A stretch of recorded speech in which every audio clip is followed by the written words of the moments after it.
Keith, can you hear us?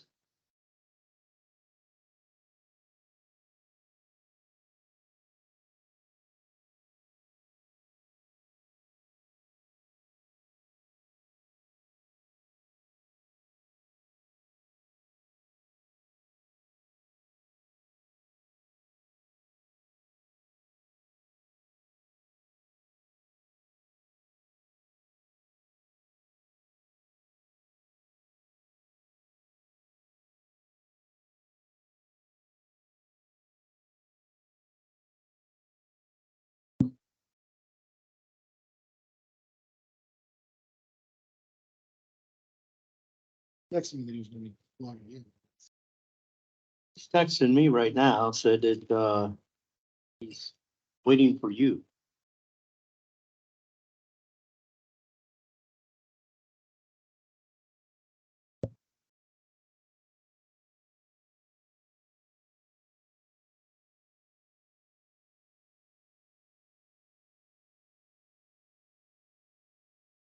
PGAV will be up first. We get Keith in here.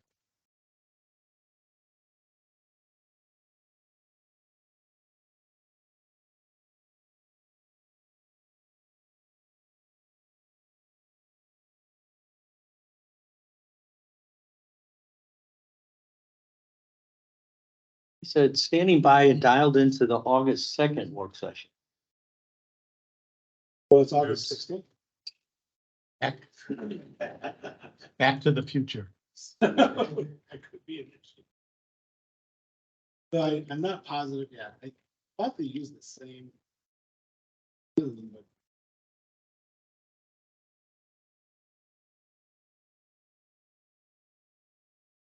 bring the top one out.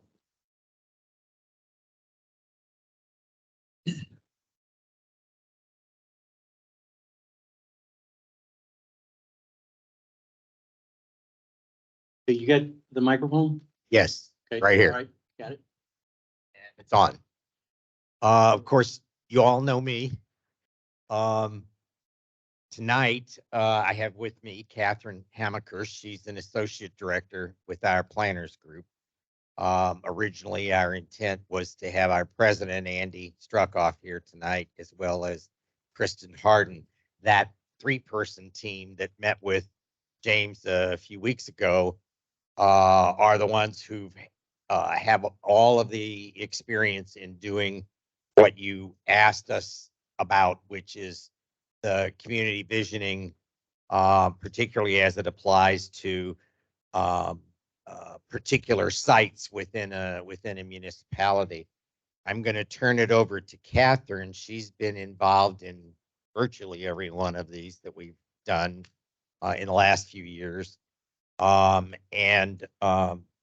the same time, also heads up a lot of our public engagement process that is an integral part of this whole effort. So she put together a PowerPoint that uses some of the examples that we also showed James at the office. So, Catherine. Sure. Hi, everyone. As John mentioned, my name is Catherine Hamaker, Associate Director at PGAV Planners. So I'm an urban planner on the team and have done a lot of this planning and visioning and engagement work with lots of communities around the region. And I'm going to kind of walk you through what we have in mind for Garden Prairie. Go to the next slide for me. Okay. So in conversations with the city administrator and thinking about kind of what you all have in mind, the goal is really to understand the possibilities for development of Town Square Avenue and the area generally at Town Square and Highway 40 and Post Road. So thinking about that kind of triangle of your community, what it looks like now, what kind of the understanding of land use options and what the impacts of those options could be moving forward. So as John mentioned, it's sort of a visioning activity to see sort of what could be, but then also providing you all with the materials and the information to understand kind of what that would do to your built environment, what it would look like, what kind of revenue impacts it would have, what kind of population impacts it would have, some of those numbers behind the kind of pretty pictures. Go to the next one for me. So this is the scope that we've outlined. Hopefully you all have seen this before, but I'm going to walk through each of these steps essentially it starts with that data acquisition, that existing conditions, kind of getting to know the steering committee, getting some initial feedback about what that's going to look like. And then we'll move through the visualization process to think about what the possibilities are, what the impacts of those possibilities are, and then ultimately land on what makes the most sense. The next one for me. Perfect. So the first phase, this is a sort of boring phase for anybody that's not an urban planner, but it's pulling together all of the information. So what's the land use? What does the zoning say could happen on these properties? What kind of information can we get about current ownership and details about the finances? What's the development history? And really it's just to create that clear picture of what's going on. So this is a lot of behind the scenes work. It's a lot of base maps and that kind of thing, just to get our hands around kind of the area we're dealing with. Next slide.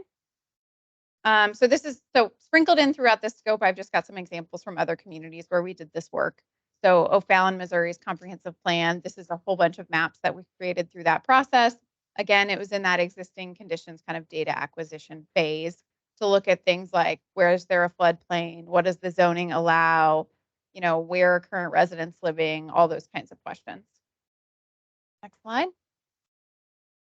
So then this next piece is engagement. So we talked with James around how much engagement makes sense for this process. I'm sure you all know you've got to kind of strike a balance there with asking enough questions of the community and of key stakeholders, but then also making sure that the process moves forward and in a direction that makes sense. So we have outlined a process that includes 4 steering committee meetings. So we would meet with this group of key stakeholders, and we recommended that the city come up with that list, but perhaps it's a member of P&Z or another board. There's usually a city staff person, people like that are sort of knowledgeable about the community, but may have some of that technical expertise as well to think about questions around zoning and things like that. And again, this group is really to seek feedback and guidance from, so that we can make sure we're on the right track. We can think about land uses that make sense.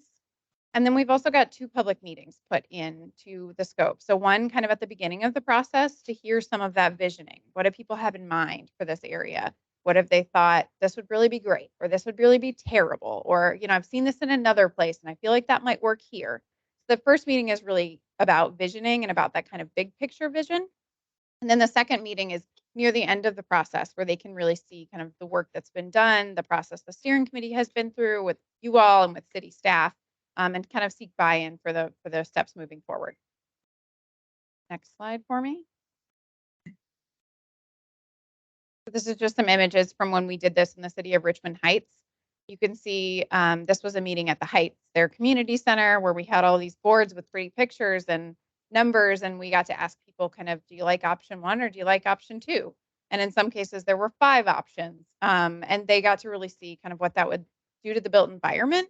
But then also, what does it mean from a tax revenue standpoint? What does it mean from parking and traffic and, all those other things that community members are typically concerned with? Next slide. So then we move into kind of the meat of the process, which is the scenario modeling. And so we will work with you all in the steering committee to develop 2 options for each of these areas, the Merce Farm area and then Town Square and Post intersection area. And so what that looks like is, again, thinking about potential land uses, what kind of development patterns make sense, the scale, considerations of traffic flow and parking and circulation. And again, we would refine those with you all throughout the process. But these are essentially 3D models of what this area could look like. So coming up with a couple of different scenarios to visualize that future development, whether it be a variety of densities or a variety of different uses. We have found that this sort of visual aspect of it really helps not only elected officials like yourselves, but also the kind of the standard community member that maybe doesn't look at maps and plans all day. Slide. So we recently, sorry, this is a little bit hard to see. We have recently done this exercise in Perryville, Missouri. And so Perryville kind of charted out a geography similar to yours, where they were interested in what the future land use environment could look like. So what kind of different uses should we put on these blocks that don't have anything, or maybe that have uses that are not super relevant anymore? And so we did this exercise kind of at a scale similar to yours. But then if you'll go to the next slide for me, we also did some, there we go. 3D visualization of what some of those scenarios would look like. And so again, for some of the blocks that either don't have buildings or have buildings that could be replaced, we took that sort of 2D colorful future land use map that you might see in a comprehensive plan or something and put it in a 3D environment so people could kind of imagine what it would be like if this building, this maybe 3-story building was there. And then that makes it super easy for us to get feedback and people to say, like, I know our zoning code allows 3 stories, 3 stories is not going to work. Now that I see it in the environment, 3 stories is not what I'm interested in. And so then it's as easy as taking off a story in the 3D environment so that people can see something different. There's a couple more in here. Yeah, so this is just an aerial view of a similar sort of process. I think there's one more. And again, so this is just like white box, what could be kind of development. Next slide for me. And then ultimately the final deliverable would be that future land use map for the sub area, but then also the 3D illustrations, the maps, the renderings, and then those numerical impacts that we talked about. So things like parking, revenue, service cost impacts for you all, population changes, and really just to provide you with the visuals and the map and then the financial information and the numerical information to decide on how to facilitate that development moving forward. So the thinking is we work with the community and you all to kind of run through this process of experimenting, of thinking through what might make sense, trying out some different options, and then ultimately landing on what we feel like makes sense, and then providing you all with the tools so that you can solicit that kind of development. And you can also say no to development if people approach you and it doesn't stay consistent with this vision. Next slide. This is just a couple more examples. So this is we did a plan for UMSL's South Campus in St. Louis County. So this is kind of an example of the sort of bigger plan of a broader area. This is 45 acres. Next slide for me. You can see kind of what was identified for each area in this particular site. Next slide. And then in Richmond Heights, this is actually the Galleria South lot, so where the parking is for when you go shopping around Christmas. They were interested in determining if there could be a different possibility for that lot moving forward. So we did a similar exercise with them and their community to think about what could be. And so plopped all kinds of buildings on that lot to fill a lot of space, to fill a little space, tall buildings, short buildings, thinking about different uses. And then ultimately landed on this, working with our community. There might be one more. Yes, so here's just a different view of that Richmond Heights development. So again, just south of the Galleria. They were really interested in taking advantage of the natural creek that exists there. There's part of it that's in a floodplain, so you can't develop, so that's where the green space is. And then kind of mimicking the boulevard style development on the other side of the street. And then lastly, he asked us to think about kind of how long something like this would take. And, we're getting into like a little bit of the holiday season, but, thinking about if we're really efficient, this could be done in 4 months. If we have targeted 4 meetings with the steering committee, more than one every few weeks, and they're going to lose interest. But I think we can get it done in a pretty compact amount of time so that you all have the tools you need soon to make that development happen. So I think that's it. That's the last slide. Let us know if you have any questions. Question. When we look at that, it looks really geared towards zoning and family, commercial, that kind of stuff.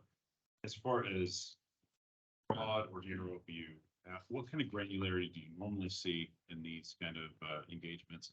And do you have different municipalities asking for different levels? Yes. So I would say it depends on so in Perryville, it was a very large area. The level of granularity was less so. It was more around land use. It was more around what could go where. In Richmond Heights, though, it was very specific. And so we got as far as what kind of things should be on the first floor versus upper floors. We also did that exercise for other parts of the community. The Big Bend corridor, for example, which has a lot more stuff there, but then kind of holes and teeth to fill in. And so the recommendations there were much more specific because it was less broad. So I think it really depends on the level, kind of what you all sort of pros and cons to being too specific from the standpoint of wanting to make sure you leave your options open for the kind of development you want moving forward, but enough specificity to get what you want. there are a couple of advantages. Catherine told me a story from Richmond Heights where public input was, no, we want this. So we showed them what they wanted would look like, and then, no, we don't like that. Also, you get the benefit in this process of having an end result, so that when the developer comes knocking on the door, you have had some consensus about what that should look like and what the uses should be, what the, as Catherine pointed out, the scale, the density, the, you know, the whole thing that makes up that particular site. And I think that's a great advantage. Our project in Brentwood that the city just approved the developer for, was based on a plan that then went out to the development community with an RFP where the city said, made it pretty clear that the plan represented the kind of result that they wanted. And that got something that was pretty close.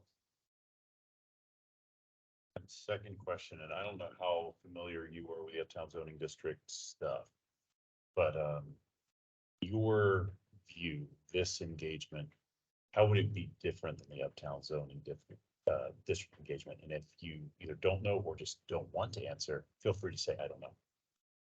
Well, Catherine knows less about that than I do. The original Uptown zoning was not so much the problem in terms of what was visioned, if you will, but how the zoning was structured, and the process. And it was what's called form-based code. And when we first started working for you in 2015, developers from all over the area were telling us, we're not touching that. And so it wasn't necessarily about what was visioned in that process, although a lot of it was, how shall I put this? A lot of it was an attempt to take different pieces of the city, some of the properties that Catherine was talking about here, and sort of creating something that was dropped in place in various locations and had no real continuity to anything. And so while its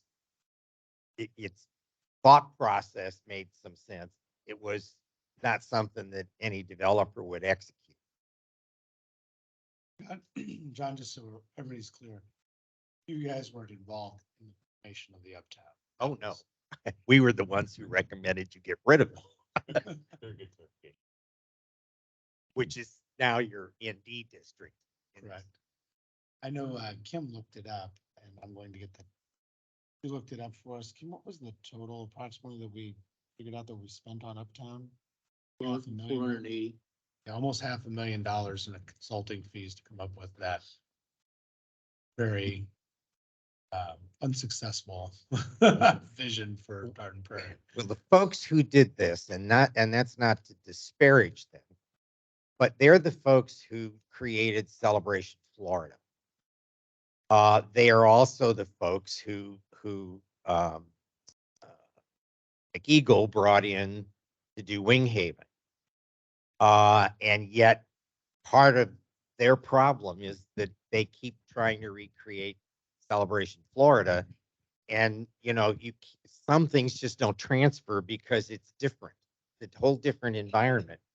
And when that plan was first unveiled for that part of Wing Haven over there by MasterCard, the developer found out nobody was going to build it. So it's all about taking something, trying to figure out what fits, which is what was Catherine was showing you. And what makes sense to the residents, to the property stakeholders. I mean, and you can never forget the real estate market. Right. I will say there is some of our expertise that informs some of that. And so, for example, a lot of people in Richmond Heights were like, what about an office tower? And so enter us to say, maybe not the best thing to contemplate building right now. And so I think there is a little bit of, that's part of the steering committee's role, is to make sure you have a cross section of the community representing some different hats in terms of expertise. But it's also part of our job to say, okay, here's kind of the realm of possible, and here's 10 different things. And how do we turn those 10 different things into the ideal situation? So it isn't necessarily an everything could work everywhere kind of thing. That was part of my question. Myself, just looking into the price of a lot of this land that is developed out there. Will you be coming back and saying, oh, this is what you can put there because the price of the land, you're not gonna have people put this there. Know what I mean?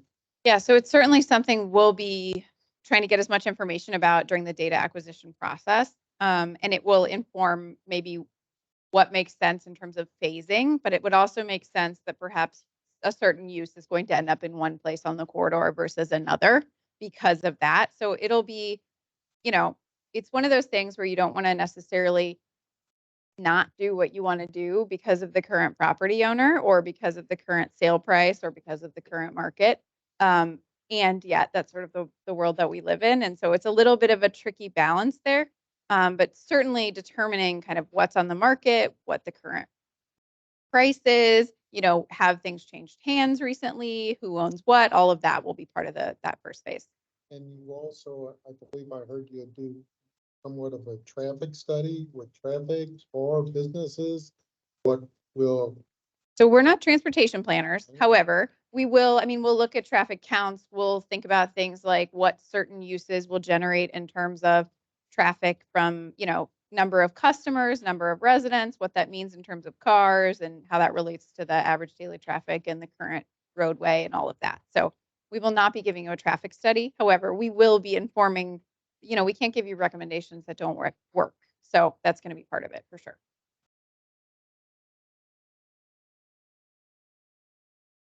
I have a question because I have to say, I was sort of surprised at the price tag because we were originally talking about more of a collaborative resident, more informal with not necessarily having a third party driving it, but it sounds like this is very different and a lot bigger price tag than some of us had envisioned and trying, and we just talked about how much bad money we've thrown at projects like this. And even at the end of the last meeting, talking about 3D maps and visions and things like that. And it seemed like that was, for many of us, or some of us, much more than what we had envisioned. So just trying to find out too, because what we don't want to lose is we don't want to lose that collaborative with the residents, because that was a big part of this. And it sounds like, there's the 4 steering meetings, but then the 2 public meetings, but we were also talking about that the public could attend any of the meetings, correct? Okay. Yeah, so typically steering committee meetings in other communities are open to the public, and so people could come just like they do today to listen in. That would be sort of up to you all on how you'd like to structure it and if it requires a quorum, depending on who's on that committee. But I think the reason, from my expertise, I would say the reason that the visual part is really important here is because the average citizen that doesn't do this all the time has trouble, I would say, visualizing what is being talked about. And so that's why I think the 3D sort of contemplating different options is really important to think about. Like, okay, you say that you would like a 3-story commercial building in this location, and then we put it there. And a lot of times, like in Richmond Heights, people would say, that looks terrible. Well, I don't want this. And we have found through our experience that a map with a bunch of squares on it really doesn't help people kind of think about what could be. But the renderings that visualize sort of the experience from the street or how this building would relate to one that's already there really helps people kind of imagine. So I think it's an important part of an exercise like this, especially if you're looking for community feedback, because it does provide for a more accessible process in terms of people understanding what land use implications are. The other thing I would add to that is that without the part of what is quite frankly costly in this process is the talent and the what I call it, Catherine, the process of creating the 3D images and honing it to a specific site so that, for example, each of these properties has residential uses adjacent to it to some degree. So when you start looking at what it is you want to put there, or what you think you want to put there, the only way you really get a feel for that, as Catherine pointed out, is to know what it's going to look like from that backyard, for example. Sort of a funny anecdote, but we worked on a 3D project for the city of Kirkwood, downtown Kirkwood, to visualize one of the buildings that had come to them as a development proposal. And all of the neighbors said that it was going to block their sun. That's what people were very concerned about, the shade from the building blocking their sun. And so what we did is that we put it in a 3D environment, and we actually projected what the sun would look like at different times of day to essentially prove the point that it would not block anyone's sun.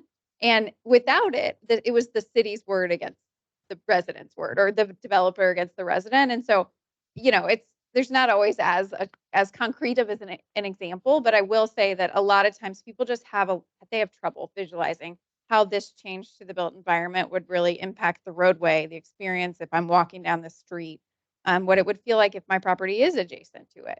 So it's a little bit hard to imagine at this point, but I do think that it provides for a more accessible engagement process to sort of the average person. I do want to mention that when I first met with PGAV at their offices, I expressed to them what our hopes were as far as a participatory process that was inclusive, that really worked to create a collaboration between residents and developers, business owners, et cetera, and how sort of this hope, this vision could be honed into a process, again, them being the experts, into a process that is efficient, that is respectful of everyone's time, who participates, that is productive, most importantly, because everybody, whether you're a member of this committee or you're a member of the public who shows up at the meeting to give input, or us as stewards of the taxpayers' dollars, we want to make sure that we're producing something that's worthwhile and that actually, even at 65,000, which is about what I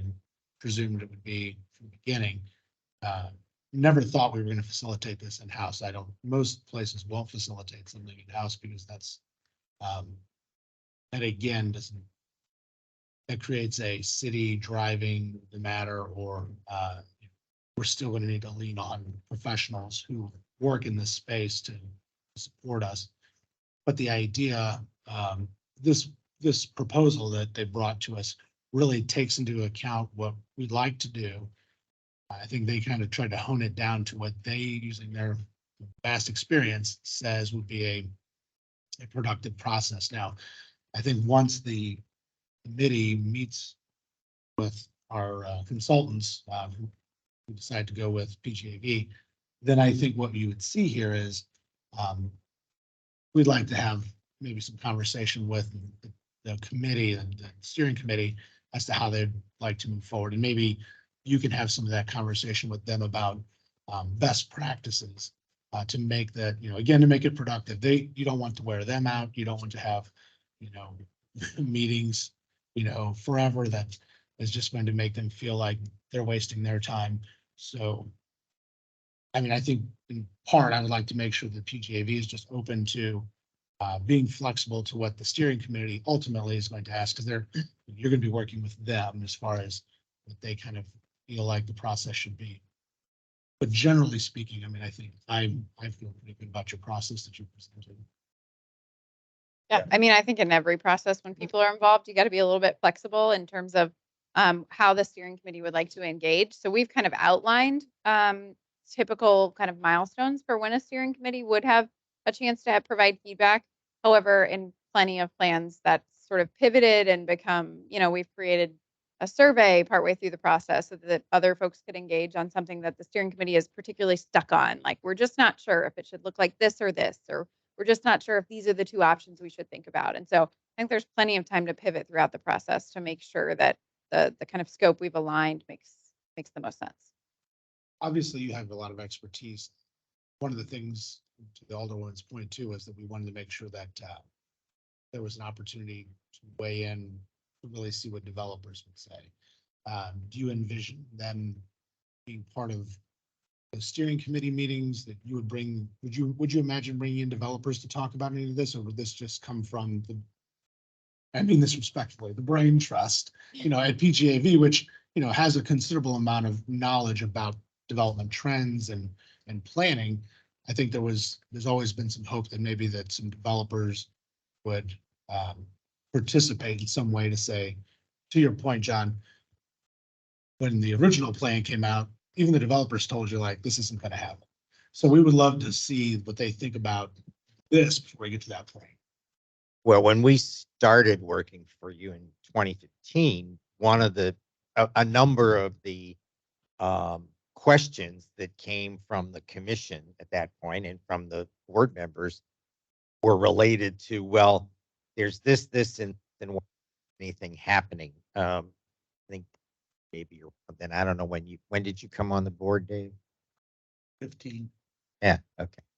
And so with Andy and I met with probably, I don't know, 15, maybe as many as 20 developers throughout not just throughout St. Charles County, from St. Louis County. They were all regional developers. And that's how we gained the feedback that we came back and told you that anything zoned Newtown was simply not likely to go anywhere unless you fix the code. I mean, that's a standard process. Yeah, so I would recommend that might be one of the moments that we pivot through the process. So we have done developer, interviews, stakeholder interviews sort of thing in process before. When we were working on a housing study in Kirkwood recently, we did a developer focus group. So we just asked them all to come in a room and say, here's some different things. What do you think about it? Would you ever do this kind of development? If not, what would be the problem? And in their case, it was a lot of specific zoning issues. But in many other communities, they might say that the market's just not there, or demand's just not there, or this isn't the right place. And so I think throughout the process, there might be, maybe when we're down to 2 options, or, at a certain point, that would be, I think, where we would look to the steering committee to say, like, okay, I think now's the time that we should engage with, whether it be developers, or now's the time we need to have a focus group with those people that live there, because I think they're going to be really interested in this portion. Would you envision that that point, bringing in a developer would be private meeting, PGAV consultants, or would this be with the committee? Would this be something that would be open? One of the reasons why is, again, as we talked about this conceptually, getting this process, we wanted to make sure that there was an opportunity not just to get that information to a small group of committee members, but we wanted to be able to have the residents at large, I know we have media here in the room, really understand and see and hear from the people who are spending the money and investing in the region of what they will and won't do. I mean, not everybody, and I'll go to some of the local, like ICSC events, the International Council of Shopping Centers, right? In a group of 50 people, they'll tell us everything they will and won't do. I don't know if they'll do it in front of a group of 50 regular residents, but that's, I think, one of the things we really would like to see. We would like them to be able to see firsthand that they won't, invest in something like this. They will invest in something like this. This is the trend that they're willing to spend capital on. This one is not going anywhere. Because we want to make sure that people see that, and it's a matter of building that trust too within the community. The final product is out there. It's not been driven by staff, consultants, the city, but rather, a collaborative process, but also an open process.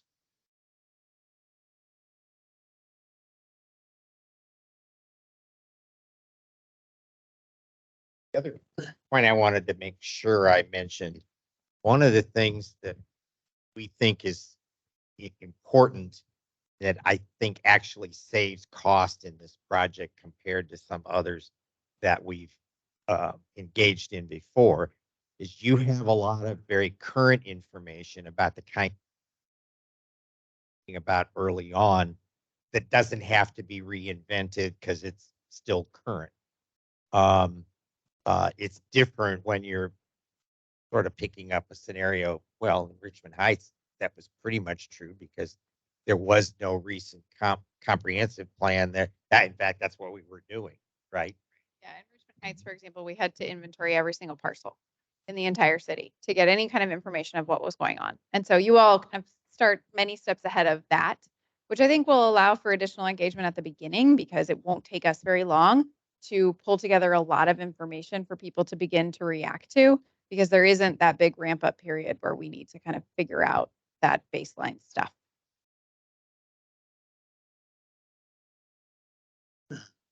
Ultimately, I think it's important to have someone like PGAV involved to get us a professional deliverable that people can look at and say, hey, we can do something with this.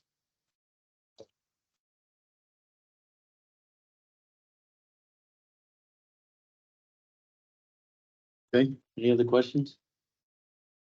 Okay, let's move on. Thank you, guys. Thank you, John. Thank you, Kevin. Emergency RBA, you want? Well, I can give an intro to this. So tonight, we're going to be talking a little bit about additional changes to our ordinances regarding first and second readings of ordinances and that process, but somewhat in hand with that is there was a request about if there was some, just like we have a process now of what it would take, or we will shortly have a process of what it'll take to read a bill twice or once. What's that criteria? There was also an inquiry from Alderman Costello about if with our current RBA process, which is request for board action, what would be the process for getting something on the agenda in an emergency, what we were going to be calling here under the ordinance an emergency.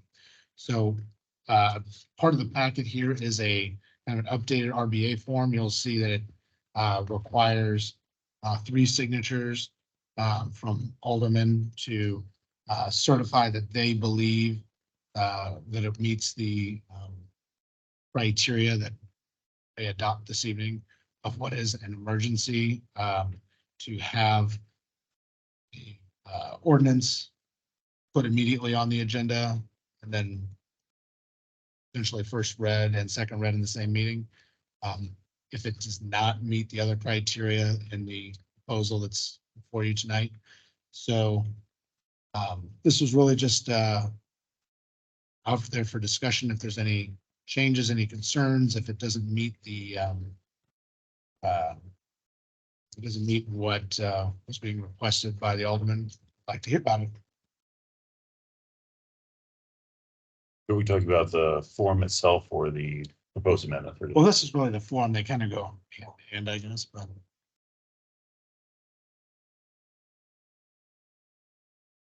And the form itself is pretty simple and straightforward. I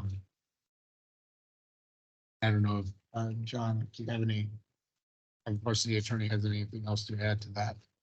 Now, the intent of this was so it is similar. Simply to fill that gap between what the ordinance states and practice, and everything in it is consistent with the ordinance and also prior practice with regard to RBA. With just a little bit of additional clarification because of the nature of it. You may recall at the last work session, we was when the board decided to move forward with the criteria, which is in the agenda. This was on the agenda tonight for consideration, which was on the regular board agenda to amend our ordinances. Bill 2340, but going along with that, this would be the RBA form you would use conceivably to go along with stating that an issue is meets the threshold of an emergency and therefore goes beyond our normal RBA process. So speaking of that, that amendment for 2340, in the emergency ordinances list, I believe that this is the original that was proposed under the rules of order. We had amended to include, I'm gonna push to the wording, so I'll go back and look it up, but something to the effect of if the effect would be diminished by waiting or something, there was another line for another situation that would qualify for a emergency declaration. That isn't in here. I would request that that be here. We may have to talk about it outside of this, but I seem to remember that being something that was added in after the first draft. This bill right here, there was no drafts of this before. This, I'm talking about the original rules of order. oh, the original Yeah. ones that now we're amending. Right, so just for clarification purposes, in the RBA, I didn't identify any specific emergencies, and really it's whoever's asking for it, as long as it's consistent with code. So there's no list in this RBA intentionally, so that when the person filling out the RBA, they can identify the emergency, the basis under the code for the emergency. I think he's talking about in the ordinance. Yeah. Oh, Change. so the ordinance, if I have the correct draft, bill, which I believe I do, and if that was ultimately was passed, what was defined as emergency in the code was, it says an emergency for the purpose of this paragraph refers to unforeseen circumstances that if not addressed immediately by the Board of Aldermen will likely result in injury or damage to persons or property or substantial financial loss to the city. Yeah, there was more. So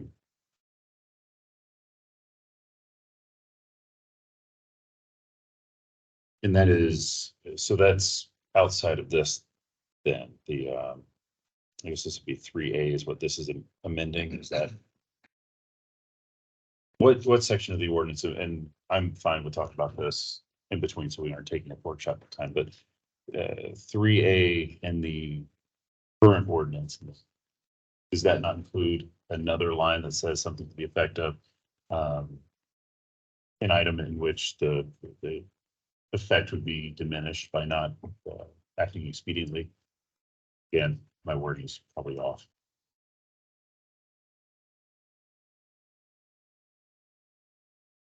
Well, I'm sorry, are you referring to the new bill? So we had the rules of order that were proposed, and then we had a series of amendments that were made to it. Correct. And then one of those amendments was an expansion of the, because this is a very narrow, but an expansion that said essentially, if the effect would be diminished, then it could be considered as an emergency. Well, the language that was added, and I'm looking at the bill that was passed already, and I'm looking at 2E, because there is no 3A. The 3 is the new bill for the RBA process. But 2E, the language that was added was or substantial financial loss to the city. That was the language that I recall being there. We probably need to double check that. Okay. I'd have to go back and look, but that was my record. I can check that. Appreciate it. Hey, any other, so before we get into staff communications, I'm gonna ask for a motion to go into closed session. There's two items that we need to discuss, hopefully quickly, for personnel and contracts, bid specs. So Move to hold a closed session pursuant to RSMO 610.021 sections 3 and 11 and 12, and 12. yes. Okay, got a second? Kim, would you call the roll? Alderman Wondling. Aye. Alderman Hungerford, not here. Alderman Whitman,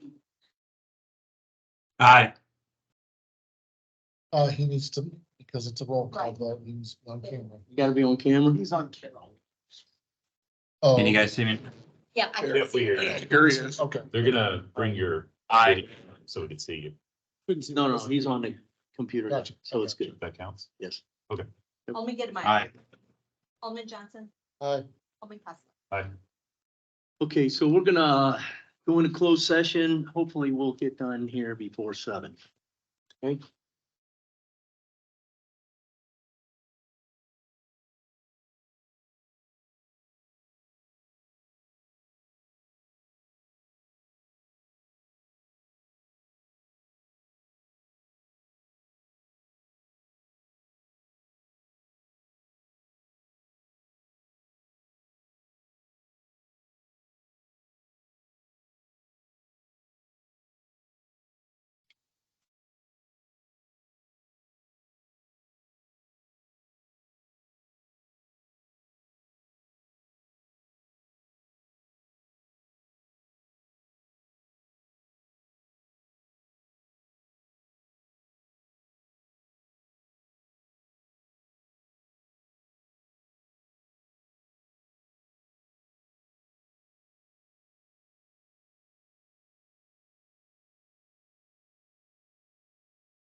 Where? Fix that. Yeah. Well, he's off, so now he's.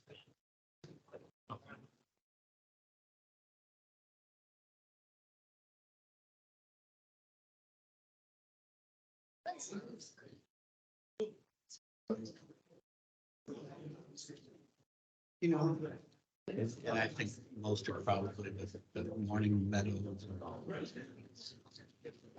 Which P and Z didn't approve it.